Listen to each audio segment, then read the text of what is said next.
Et toujours au sujet de ces coûts qui plombent les entreprises, nous avons sollicité l'analyse du président de la Chambre de commerce et d'industrie du Morbihan. 3 questions à Philippe Rouault. Écoutez.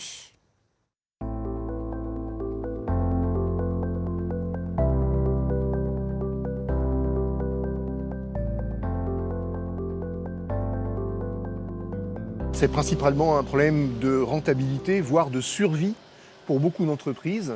Finalement, il n'y a que les entreprises de services qui ne seront pas impactées dans leur rentabilité par la formidable hausse du coût de l'énergie, mais toutes les entreprises de production, que ce soit l'industrie agroalimentaire, chimique, métallurgique, sont impactées de façon incroyable avec des pourcentages d'augmentation qui sont l'ordre de plus de 600% dans les renouvellements à venir.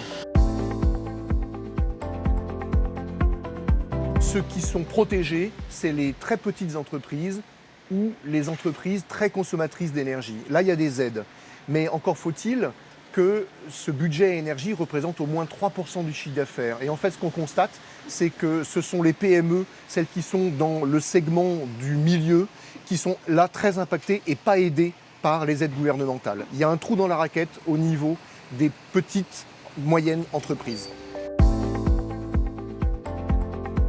Alors d'abord, il faut faire connaître les aides qui ont été mises en place par le gouvernement. Il faut les faire connaître auprès des entreprises, puisque finalement, dans un sondage que l'on a fait récemment, très peu d'entreprises savent si elles sont à même d'avoir ces aides ou pas. Donc nous organisons le 28 octobre à la Chambre de commerce et l'industrie du Morbihan, donc ça sera à Lorient, justement une réunion d'explication avec les gens d'EDF et différents acteurs pour pouvoir vraiment expliciter tout près des entreprises, au plus près des entreprises, quelles sont les aides à leur disposition.